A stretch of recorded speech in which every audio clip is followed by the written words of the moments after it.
We've killed the eight. It was the scale of the victory which surprised. On a question so personal, so anguished for both sides, no one had been quite sure how it would go. But in the grounds of Dublin Castle today, the day belonged to the Yes campaign.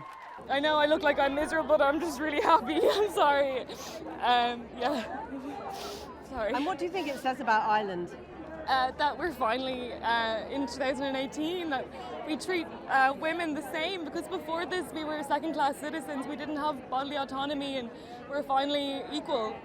I was involved in the anti-amendment campaign in '83, so it's been a long time coming, and it's a great victory. There were a lot of predictions that it would be women who would vote yes but men no, it would be younger people who would vote yes but older people not. Everybody voted.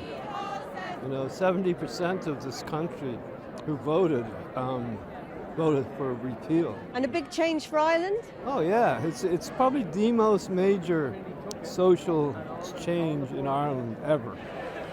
Repealing the Eighth Amendment, which enshrined in law the equal right to life of the unborn baby alongside its mother, brings to an end a 35-year constitutional ban on abortion.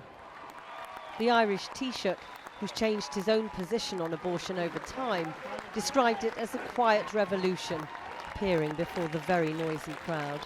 This country is the same great country that it was a few days ago, just a little bit more open, a little bit more tolerant, and a little bit more understanding. If a revolution has taken place, it's perhaps been in the towns and villages of some of Ireland's most traditional communities. According to polls, the split between urban and rural voters just 10%. For those across Ireland who did vote no, this is not just a defeat, it is, they say, a tragedy. I think it's a sad day for this country, personally. I think that in the long term, I think it'll be a decision that will be regretted long term, long after the political establishment will have disappeared.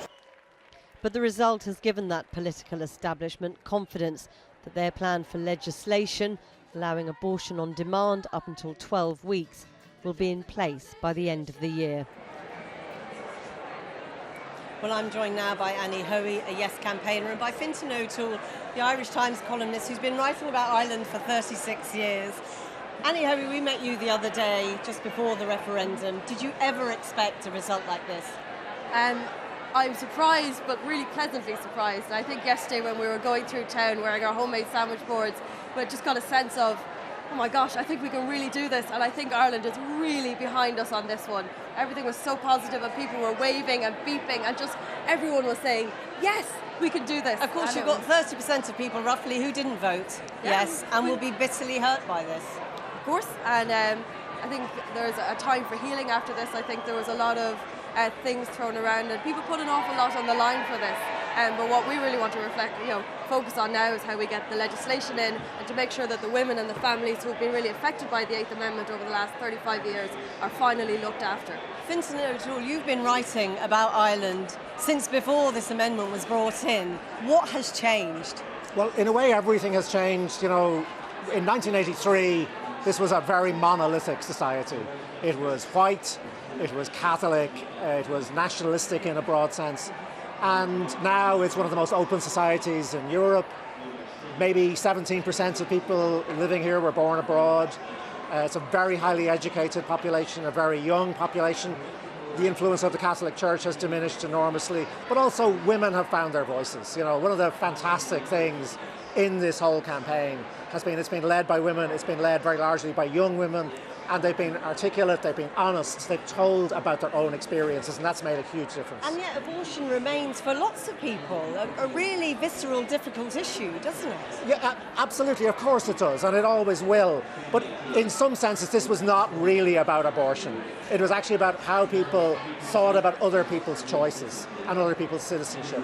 A lot of people who voted yes would not want an abortion, don't agree with it, but what convinced them, fascinating in the exit polls, was the number one reason people gave for voting yes was women have a right to choose. And you don't need to think abortion is a good thing in order to think that a woman is an autonomous person who has the right to control her own body. And then, Harry, as a young woman, you know, in some sense they were some of the driving force behind this campaign. Yeah, there was an incredible kind of energy behind this campaign. I think that 87% of 18 to 25-year-olds voted yes. Like, that's an extraordinary number, and I think that it was a reflection of the hard work that's gone over the last couple of years, but also young people claiming their future, claiming the Ireland that they want to live in, claiming the future that they want to have, whether they're planning on having families or what it is, but they're saying a really profound statement about what kind of Ireland we want to live in. Perhaps some of the most extraordinary aspects of this, though, was it wasn't just about young women, was it? We filmed outside Mass on Sunday, and older men were coming up and saying, I'm a yes voter, Yeah, time this to change. there was a lot of talk about silent no voters, but there were a lot of silent yes voters. And, you know, I was around in 1983, and I remember how repressed people were, how scared they were to say, look, I don't actually agree with this, I don't like it. And I think a lot of people of that generation still didn't feel like they could speak aloud about their own thoughts and experiences. But when they went into the privacy of the ballot box, they knew exactly what they wanted to say. And it's worth remembering that in numerical terms, more over 65s voted yes than under 25s. You know, which is a sign of how much Ireland and this was changed, everybody. Well, but also that this was not divisive. There was all this talk about how divisive it was. And yes, of course, people felt very strongly. This was a great democratic exercise. At a time when democracy is under pressure all over the world, this was a civilized conversation where people knew what they wanted. But for those people who said no, I mean, what do you say to them? I think it's important that you know, that they reflect on, like, this is a huge mandate from the people of Ireland, and there's a very clear want and need for change. And I think people will have to have dialogue and discussions, but I think that they need to take stock of the fact that there's just been a huge push behind this. Like, we knew what the heads of bill were, we knew what the proposed legislation was going to be, and I think it's just we're all going to have to face forward now and look into this kind of new future that Ireland has voted for. If there was one thing that swayed it for people, do you think, what was it? I mean, the idea of, you know, no abortion here, but you can go somewhere else. Yeah, and I think it was hypocrisy. You know, I think Irish people maybe historically compensated for poverty, for mass emigration, for all those terrible things by thinking we must be the holiest place in the world. And then I think gradually people said that's just hypocrisy. You know, you can't carry on with thinking we're not ordinary, we're not normal. And I think actually Irish people today are saying we're like everybody else, good and bad, but actually embracing that and thinking about how can we make the most of our ordinariness, our ordinary humanity, rather than having to be special and different. Irish exceptionalism is dead. And I think one of the big things that Together for Yes did was we put women's stories, couple stories, their personal experiences really at the heart of our campaign. Those were the women we were working for, and I think so many people listened to those stories of travelling, those stories of real heartbreak and hurt over the last 35 years. And I think the Irish people were really moved to say, no more, we stand with those women, we're not sending you away anymore, we're going to take care home, we're going to bring compassion home, and we're going to look after you.